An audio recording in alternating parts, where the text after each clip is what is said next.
কওমি অঙ্গন এবং আলিয়া অঙ্গনকে পৃথক করা। আমি একজন কওমিয়া সন্তান, আমি আপনাদেরকে বলি, কওমি অঙ্গন এবং আলিয়া অঙ্গনকে পৃথক করেনেওয়ালা মানুষগুলোকে আমি বলতে চাচ্ছি, ভাই সেও একজন আলেম, আপনিও একজন আলেম, আপনিও একজন আলেম। আপনি আলিয়া থেকে পড়ছেন, ঠিক আছে, আমি কওমি থেকে পড়ছি, ঠিক আছে। আপনি রাজনৈতিক যে কোনো দলের সাথে সম্পৃক্ত হতে পারেন, হ্যাঁ, সমস্যা নেই, ঠিক আছে, কারণ আপনার ব্যক্তিগত বিষয়। রাজনৈতিক দলের সাথে সম্পৃক্ত হওয়া এটা আপনার ব্যক্তিগত বিষয়। আপনি চাইলে বিএনপির সাথে যাইতে পারেন, আপনি চাইলে জামাতের সাথে যাইতে পারেন, আপনি চাইলে খেলাফতের সাথে যাইতে পারেন, আপনি চাইলে জমিয়তের সাথে যাইতে পারেন, কোনো আপত্তি নেই, কোনো আপত্তি নেই।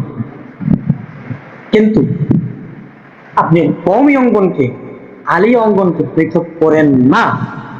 কারণ আলিয়া অঙ্গন এখন হইলা কিছু কিছু সংখ্যক মাদ্রাসা আছে যারা ভালো পড়ালেখা করায়, তো অধিকাংশ আলিয়াগুলো নষ্ট হয়ে গেছে।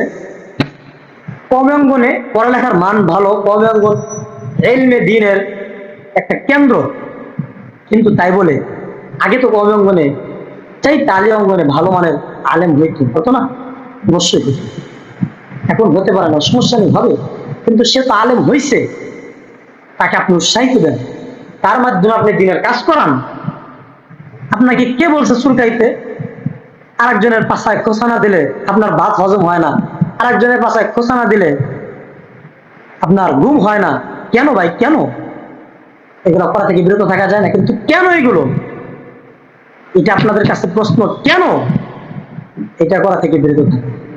আল্লাহ আপনার সহায় হবে, আল্লাহ আপনার সহায় হবে। আমি একটা কথা বলি, কিছু মনে না করলে। আমি জানি কওমি অঙ্গনের যারা ওলামায়ে কেরাম আছে তারা আমাকে অনেকেই ফোন দিবে। এই কথাটা শোনার পর কওমি অঙ্গনের যারা ওলামায়ে কেরাম আছে তারা আমাকে অনেকেই ফোন দিবে শুধু এই একটা প্রশ্নের উত্তর নেওয়ার জন্য। কওমি অঙ্গনের ওলামায়ে কেরাম বাংলাদেশের ভিতরে সবচেয়ে বেশি হিংস্র, বেশি। আলিয়া অঙ্গনের, আমি কওমি অঙ্গনের সন্তান হয়ে কথা বলতেছি, কওমি অঙ্গনের ওলামায়ে কেরাম আলিয়া অঙ্গনের ওলামায়ে কেরামের চাইতে হিংস্র বেশি। কওমি অঙ্গনের ওলামায়ে কেরাম মানতে সবচেয়ে হিংসুক, সবচেয়ে উগ্রবাদী, এবং কি কওমি অঙ্গনের ওলামায়ে কেরাম সবচেয়ে বেশি অহংকারওয়ালা। কারণ তাদের ভিতরে এলেম আছে, তার যে কোনো সময় তাদের বিরুদ্ধে কথা বলতে পারে, ঠিক আছে, মানছি। আপনার এলেম 10 কেজি, আমার এলেম 1 কেজিও নাই, আর একজনের এলেম 5 কেজি।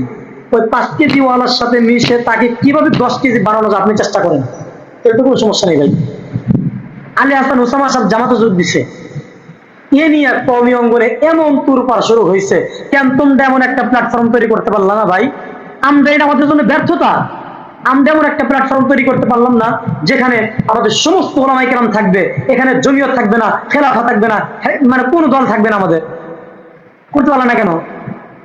কওমি অঙ্গনের ভিতরে এক একটা দল এক এক ভাবে চলে যাচ্ছে, একজন জমিয়ত করে, একজন খেলাফত করে, বিভিন্ন দল করে থাকে, কিন্তু কেন কওমি করে এক এক দলের উপর আছে কেন? আরেকজন চরমনাই করে বসে আছে কেন?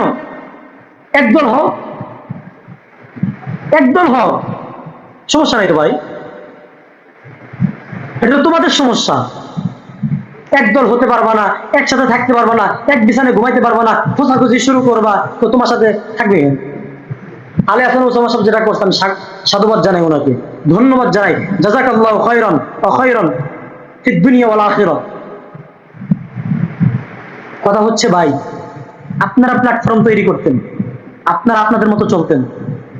আলী হাসান ওসামা থাকতে বাধ্য হতো, কিন্তু সে আজকে যাইতে বাধ্য হলো কেন? এটার জন্য ব্যর্থতা কওমি অঙ্গনের সমস্ত ওলামায়ে কেরাম। আবার মামুনুল হক সাহেব জামাতের সাথে যোগ করছে, আমাদের বড় বড় আলেম যারা, তারা এটাকে নিয়ে কটূক্তি করতেছে।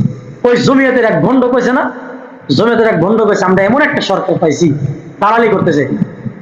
শেখ হাসিনার দালালি যেমন কিছু কিছু আলেমরা করছিল, এখন বিএনপির দালালি করতে শুরু করছে কিছু আলেম।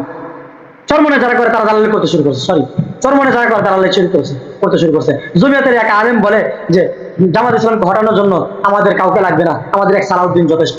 তুমি কত বড় গাদ্দা, তুমি কত বড় গাদ্দা! আলেমদের সাথে থাকতে তোমার ঘৃণা লাগে, যেখানে ভিতরে দেখা যাচ্ছে যে তোমার 1% এবং 20% পার্থক্য, আর সেখানে 19-20 তুমি সহ্য করতে পারো না। সেকুলারদের তুমি সমর্থন করো, সমর্থন ওলামায়ে কেরামকে করবা না। কওমি অঙ্গনে ছোট থেকে পড়ালেখা করছি, সারা জীবন কওমি অঙ্গনে পড়ছি, কিন্তু আজকে কওমি অঙ্গনের প্রতি ঘৃণা লাগে, ঘৃণা। এলেমের মার্কাজ কওমি অঙ্গন, কিন্তু ইসলাম কায়েমের ক্ষেত্রে কওমি অঙ্গন প্রচুর পিছিয়ে আছে। রাষ্ট্রের দিকে আগানোর জন্য কওমি অঙ্গন প্রচুর পিছিয়ে আছে। এখন বলবো গণতন্ত্র হারাম, গণতন্ত্র দিয়ে আমাদের সংসদে যাওয়া যাবে না, মানসিক গণতন্ত্র হারাম, গণতন্ত্র হারাম মানতে হবে, কিন্তু যে পন্থা আছে এই পন্থা ছাড়া আপনি সংসদে যাইতে পারবেন না। সংসদে যাইতে হলে আপনার কিছু ছেড়ে সংসদ পর্যন্ত পৌঁছান, তারপর আপনি কাজ করুন। আগে দিকে লাভ হয় আমরা অমুক করুন তমুক করুন, আমরা খেলাফা রাষ্ট্র করুন।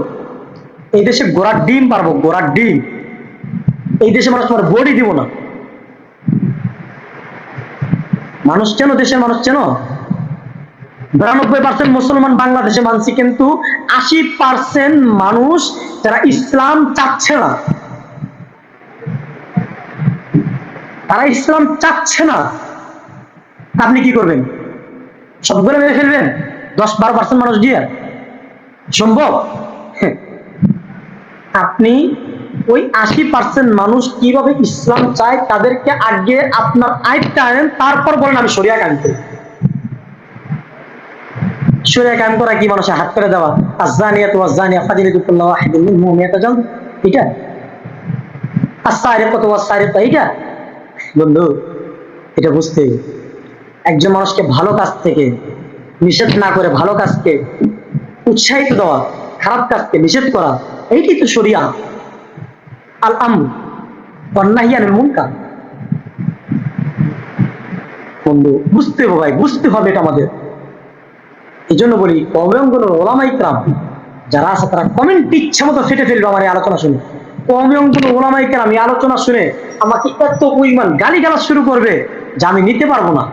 আমি জানি এই আলোচনা শোনার পর তা করবে, কারণ ভাই কওমি অঙ্গনে আলেম ভালো সৃষ্টি হয়, গবেষক ভালো সৃষ্টি হয়, সবকিছু তৈরি হয়, কিন্তু রাষ্ট্র চালানোর মতো কোনো আলেম তৈরি হয় না কওমি অঙ্গন থেকে।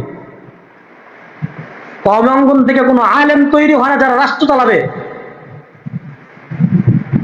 তারা সবগুলাই অধিকাংশই আলেম ইলমের বরত্বের কারণে হিংস্র হয়ে যায়, অহংকারী হয়ে যায়। ইল্লা কলিল, কিছু কিছু সংখ্যক আছে তারা না, তো অধিকাংশ, কারণ তারা আলিয়া মানুষকে দেখতে পারে না। আমি কওমি অঙ্গনের ও হ্যাঁ যদি আমি দেখতে পারি, তুমি দেখতে সমস্যা কোথায়? তাদেরকে তোমরা আলেমই মনে করো না। তারা কি পড়ালেখা করে নাই? তারা কি ঘাস খেয়ে বড় হয়েছে নাকি? তারা পড়ালেখা করে তো আলেম হয়েছে। তবে হ্যাঁ, মাসালা বা বিভিন্ন দিকগতভাবে ভুল হতেই পারে, সেগুলোকে সমাধান করে দিন, সমাধান করে দেন। আমি কওমি অঙ্গনের দিকে আমি জামাতে যোগ দিতে পারবো না, তুমি যা বিএনপিতে যোগ দিতে পারবা, খুব ভালো তো বন্ধু, খুব ভালো, খুব ভালো। তুমি যা বিএনপিতে যোগ দিতে পারবা, আমি জামাতে যোগ দিতে পারবো না। আমি যা খেলাফতে যোগ দিতে পারবো না, তুমি যা বিএনপিতে যোগ দিতে পারবা। জমিয়ত ওলামায়ে কেরাম বড় বড় আছেন, কথা বলতেছি, চেষ্টা করবেন ইনশাআল্লাহ। আশা রাখি আগামী ভবিষ্যৎ আপনারা এই নির্বাচনে যেটা করে দেখাইছেন, 100 বছর পরে এই জাতি আপনাদেরকে বিশ্ববড় গাদ্দার হিসেবে চিহ্নিত করে ইতিহাস লিখবে ইনশাআল্লাহ। আসসালামু আলাইকুম ওয়া রাহমাতুল্লাহি ওয়া বারাকাতুহু।